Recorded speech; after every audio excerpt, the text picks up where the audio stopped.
Ironis, negeriku negeri ribuan masjid. Namun masyarakat fakir masih saja dekat dengan kekafiran. Jeratan riba sudah semakin mencekik tak tertahankan. Maka sekarang saat untuk melepaskan. Assalamualaikum warahmatullahi wabarakatuh. Perkenalkan, nama saya Muklas Nur Ardiansyah. Saya Wanda Pratiwi. Saya Nura Madini Triawafa. Kami dari BSOKSI FEUNJ Universitas Negeri Jakarta. Usaha mikro kecil menengah atau UMKM menyumbang 60% lebih terhadap produk domestik bruto dengan laju pertumbuhan 6,4% dan serapan tenaga kerja 97,22%. Namun dalam pelaksanaan kegiatan usahanya, banyak UMKM yang masih belum mendapatkan akses pembiayaan modal. Menurut perusahaan jasa konsultan internasional PricewaterhouseCoopers atau PwC menyebutkan 74% UMKM belum mendapatkan akses pembiayaan. PwC menyebutkan bahwa pemahaman terkait inklusi keuangan UMKM masih rendah. Hal itu yang menyebabkan 74% UMKM belum mendapatkan akses pembiayaan. Berdasarkan hal tersebut, ada beberapa alternatif pilihan yang dapat dilakukan UMKM untuk mendapatkan akses pembiayaannya. Di antaranya melalui lembaga keuangan atau bank. Namun ketika UMKM mencoba mengakses pembiayaan melalui lembaga keuangan atau bank, tidak serta-merta dengan mudah mendapatkan pembiayaan tersebut. Menurut Direktur Pembiayaan dan Kerjasama Pusat Investasi Pemerintah Kemenkeu menyatakan, ketetapan usaha yang ditetapkan oleh pihak bank berkisar di angka 50 juta. Maka dapat disimpulkan, UMKM tidak bisa mendapatkan akses pembiayaan modalnya.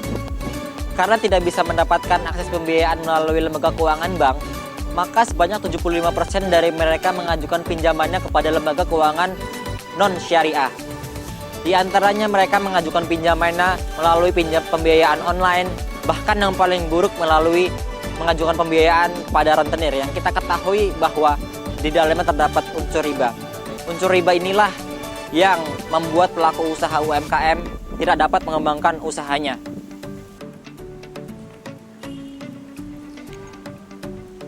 Berdasarkan latar belakang yang telah disebutkan tadi, permasalahan-permasalahan yang telah terjadi, kita mulai menuju kepada potensi-potensi yang dimiliki oleh Indonesia. Di antaranya, Indonesia memiliki jumlah masjid yang begitu banyak dan juga potensi Jiswaf yang begitu besar. Berdasarkan data yang dihimpun aplikasi SIMAS, data masjid dan musola mencapai 511.899 masjid. Peran masjid sendiri sebagai sentral kegiatan keumatan, sebagai lokasi pembinaan, pembentukan karakter, maupun aspek-aspek lainnya, seperti menyusun strategi perang dan pada bidang lainnya seperti ekonomi, sosial, dan juga budaya. Namun peran masjid yang saat ini banyak terlaksana hanya sebagai tempat untuk beribadah. Fungsi-fungsi lainnya masih belum terlaksana. Maka kita membutuhkan suatu lembaga yang bisa mengoptimalkan peran-peran masjid tersebut, yaitu Baitul Mal wa Tamwil. Kemudian dari potensi Jiswaf yang seperti yang kita ketahui, potensi Jiswaf di Indonesia itu mencapai 217 triliun, namun yang terrealisasi hanya 8 triliun dari November 2019. Dari potensi-potensi itu dan juga latar belakang yang telah disebutkan, maka kita mempunyai rumusan masalah. Terdapat 3 rumusan masalah yang berhasil kita temukan. Yang pertama, bagaimana mengoptimalkan peran BMT untuk pemberdayaan ekonomi berbasis masjid. Yang kedua, bagaimana pemberdayaan ekonomi masjid melalui BMT berdampak pada peningkatan kualitas UMKM. Dan yang ketiga, bagaimana sinergitas antara peran BMT dengan fungsi masjid untuk mewujudkan masjid sebagai pusat sosial ekonomi masyarakat. Maka dari itu, solusinya adalah Me4U, platform optimalisasi peran masjid dalam pemberdayaan ekonomi melalui BMT di Indonesia. Penelitian ini memadukan data wawancara, telaah pustaka, dan juga dokumenter. Berdasarkan data wawancara yang kami peroleh dengan Bapak Ridwan selaku penggiat UMKM, beliau mengatakan bahwa dalam mengatur porsi modalnya seringkali mengalami kendala, di mana dia kesulitan dalam mengatur porsi modal, konsumsi, dan juga untuk menabung. Sehingga UMKM yang dijalankan seringkali mengalami kendala finansial. Kami menyusun konsep BMT kami dengan analisis 5W1H. Yang pertama, apa permasalahan yang sering dialami oleh UMKM? Lalu, siapa customer dari BMT kami? Lalu, kapan BMT kami menghimpun dan menyalurkan dana. Selanjutnya, di mana lokasi dari BMT kami dan bagaimana BMT kami beroperasi. Lalu, kami menyusun tabel desain sprint berdasarkan hasil wawancara kami kepada masyarakat Durensawit. Kami menargetkan customer kami adalah para penggiat UMKM, dan mereka dapat menemukan kami melalui selebaran atau flyer yang berisikan informasi mengenai BMT kami dan juga spanduk yang telah dipasang di halaman Masjid Baitur Rahman. Selanjutnya, para customer dapat mencari informasi melalui customer service dari BMT kami dan juga melalui website kami. Selain itu, kami memiliki beberapa produk unggulan. Yang pertama, adanya pembinaan serta pendampingan kepada para UMKM. Yang kedua, ada kajian yang bertemakan ekonomi Islam dan BMT. Nah, dalam kajian tersebut, 3 pendaftar pertama akan dijadikan sebagai jasa penyedia konsumsi. Pada saat kajian berlangsung, para deposan juga dapat mengajukan pembiayaan kepada BMT kami. Selain itu, kami memiliki produk simpanan haji dan umroh, simpanan Idul Adha, dan juga jasa catering dan juga wedding organizer. Nah, target dari BMT kami adalah menjadikan para penggiat UMKM sebagai deposan dari BMT kami. Selain itu, kami juga menyebar kuesioner kepada 122 responden dengan hasil 81,1% setuju bahwa koperasi syariah berlokasi di masjid, 95,9% setuju bahwa koperasi syariah perlu menggunakan website agar mempermudah transaksi, dan lebih dari 80% dari responden tertarik dengan fitur simpanan haji dan simpanan kurban, serta 98,4% UMKM merasa terbantu dengan adanya platform dari koperasi syariah. Lebih dari 75% tertarik dengan pembiayaan syariah dan pembinaan manajerial UMKM. 99,2% tertarik dengan fitur pemberdayaan pada platform koperasi syariah, serta 98,4% setuju bahwa website meningkatkan efektivitas koperasi syariah. Fitur pertama dari website kami adalah fitur beranda. Dalam fitur beranda terdapat 5 fitur, yaitu ada seputar BMT, ada HR update, ada Mi update, ada fitur laporan keuangan, dan juga fitur daftar dan masuk. Nah, fitur beranda ini dapat diakses oleh masyarakat tanpa harus login sebagai user dalam platform kami. Fitur seputar BMT ditujukan untuk masyarakat awam yang belum mengetahui mengenai kinerja BMT. Tujuannya untuk meningkatkan pemahaman mereka mengenai BMT agar pemberdayaan ekonomi masjid melalui BMT dapat terlaksana secara optimal. Fitur HR Update bertujuan untuk meningkatkan eksistensi lembaga keuangan syariah.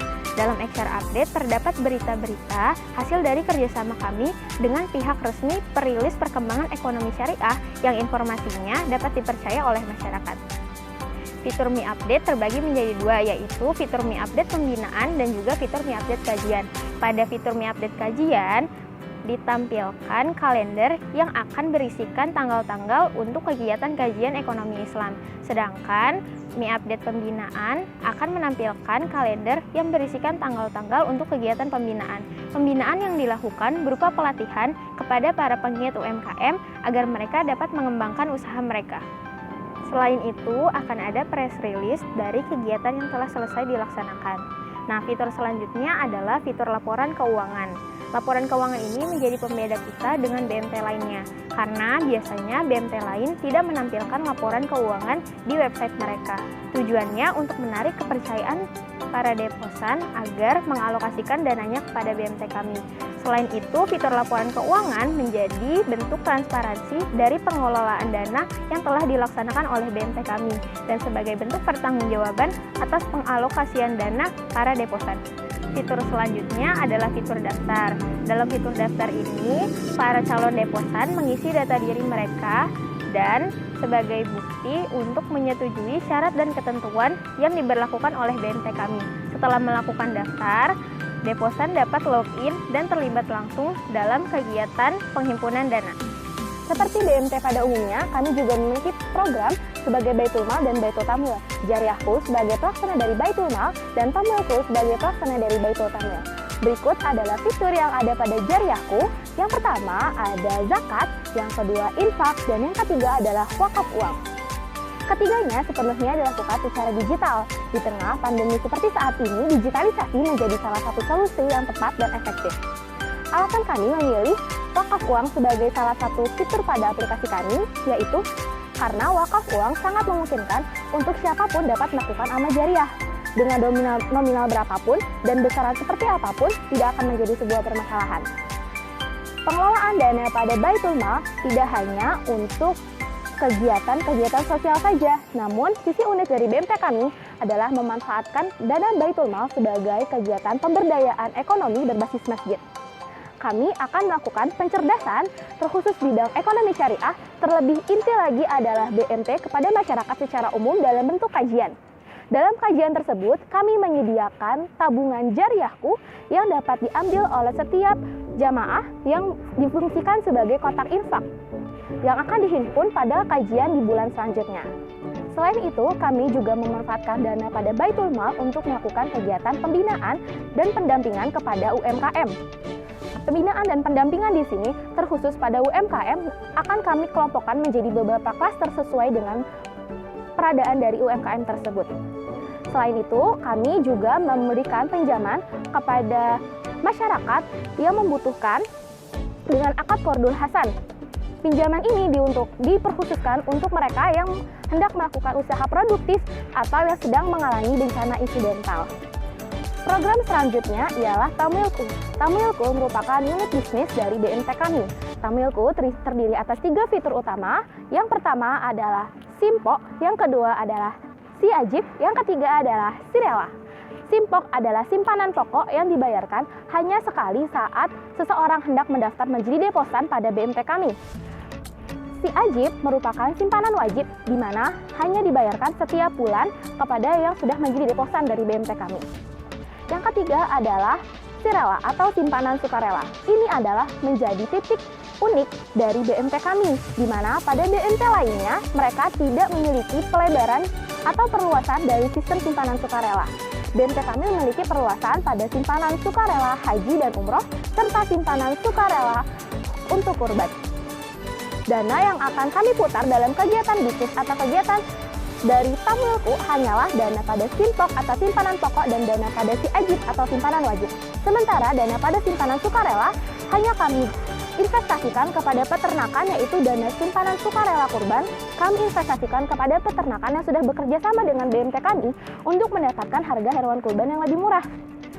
Sebagai informasi lebih lanjut, simpanan sukarela kurban dapat diambil ketika sudah memasuki masa Idul Adha dengan output berupa hewan kurban. Apabila uang yang terdapat dalam simpanan sukarela mengalami kekurangan, kami akan menginformasikan kepada deposan apakah hendak disimpan kembali hingga Idul Adha berikutnya atau hendak ditambahkan uang tunai untuk mendapatkan hewan kurban yang diinginkan. Dan selanjutnya, untuk simpanan sukarela haji dapat diambil ketika nominalnya sudah memenuhi untuk pembiayaan haji atau umroh. Pembiayaan selanjutnya ialah pembiayaan produktif, di mana pada pembiayaan produktif ini kami menggunakan akad mudharabah dengan pembagian nisbah untuk UMKM sebesar 7/3 dan untuk deposan sebesar 6/4. Pembiayaan selanjutnya adalah pembiayaan konsumtif. Kami menggunakan akad murabahah, di mana pembagian marginnya untuk 1 sampai dengan 4 bulan ialah 20%, untuk 5 sampai dengan 8 bulan adalah 25%, 9 sampai dengan 12 bulan adalah 30%. Sisi unik kami selanjutnya adalah unit usaha produktif Miwo dan mie catering yang kami miliki. Sebagai bukti memanfaatkan fasilitas aula yang dimiliki oleh masjid studi kasus kami, yaitu Masjid Baitur Rahman di Duren Sawit. Hal ini kami lakukan bahwa kami serius untuk melakukan pemberdayaan pada masjid. Ketika hendak mengajukan pembiayaan baik produktif maupun konsumtif, terdapat 3 tahapan yang harus dijalankan. Yang pertama adalah mengisi data identitas diri, yang kedua mengisi data portofolio usaha, dan yang ketiga adalah mengisi data pembiayaan yang akan diajukan dengan tenor waktu pembayaran. Meskipun portofolio usaha yang kami berikan standarisasinya lebih rendah dibandingkan perbankan, yakni hanya sebesar 5 juta untuk portofolio usaha, namun demi keberlangsungan BMT kami yang lebih sustainable, maka kami sepakat untuk memberikan sebuah syarat dan ketentuan. Adapun syarat dan ketentuannya ialah sebagai berikut.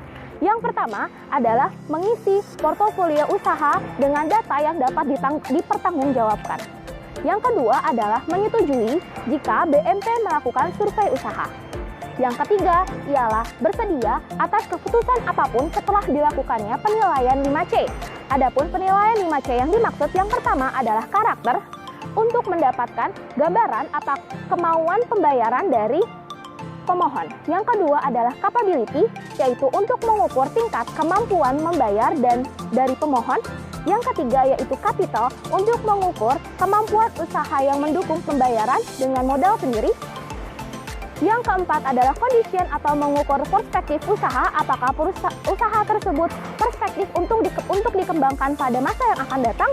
Yang penilaian yang terakhir adalah collateral atau analisis anggunan pembiayaan. Syarat yang terakhir adalah bersedia mengikuti kegiatan pembinaan dan pendampingan UMKM sebagai wujud screening dari BMT kami untuk memastikan dana pembiayaan yang telah kami berikan memang digunakan untuk pengembangan UMKM. Kami telah melakukan komparasi pada BMT yang telah mendahului BMT kami, yaitu pada BMT Bina Umat Sejahtera dan pada BMT ITKON. Setelah kami menelusuri, terdapat 5 keunggulan yang menjadi pembeda antara BMT kami dengan dua BMT tersebut. Yang pertama, BMT kami memberdayakan masjid sebagai pusat peradaban ekonomi umat. Sementara pada 2 BMT tersebut tidak menggunakan masjid sebagai pusat kegiatannya. Ini membuktikan bahwa kami sangat serius untuk menjadikan masjid sebagai pusat peradaban ekonomi Islam.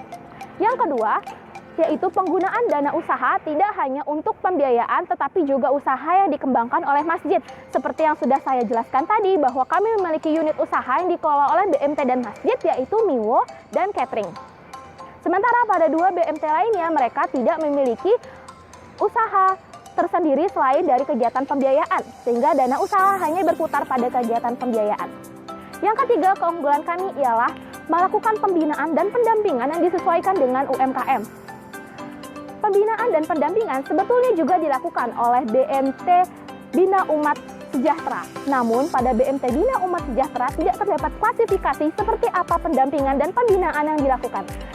Ini menjadi titik unggul pada BMT kami bahwa kami membuat klaster pembinaan UMKM. Ketika UMKM-nya berbasis kuliner, maka kami akan melakukan pembinaan dengan tutor yang pakar di bidang kuliner. Sebagai informasi lebih lanjut, dalam pembinaan ini kami bekerja sama dengan tim pembinaan dan pelatihan dari Kementerian Koperasi. Keunggulan kami yang keempat adalah fitur BMT Me4U memiliki user interface yang lebih mudah digunakan dibandingkan dengan 2 website BMT lainnya. Pada BMT lainnya, yaitu pada BMT Bina Umat Sejahtera dan pada BMT ITKON, diperlukan waktu beberapa kali klik untuk sampai pada fitur yang diinginkan. Sementara pada user interface kami cukup 1 kali klik untuk mencapai fitur yang diinginkan. Keunggulan kami yang terakhir yaitu kami memiliki program simpanan sukarela haji atau umroh dan simpanan sukarela kurban, di mana kami membuat program ini berlandaskan pada hasil survei yang telah kami lakukan bahwa mayoritas masyarakat sangat membutuhkan kedua program tersebut dalam menyempurnakan kegiatan ibadahnya dan menyempurnakan rukun Islam. Demikian presentasi dari tim kami. Mohon maaf apabila terdapat kesalahan kata, Kesalahan sikap. Kekurangan di dalam video ini, akhir kata, Jazakumullahu khairan katsira. Wassalamualaikum warahmatullahi wabarakatuh.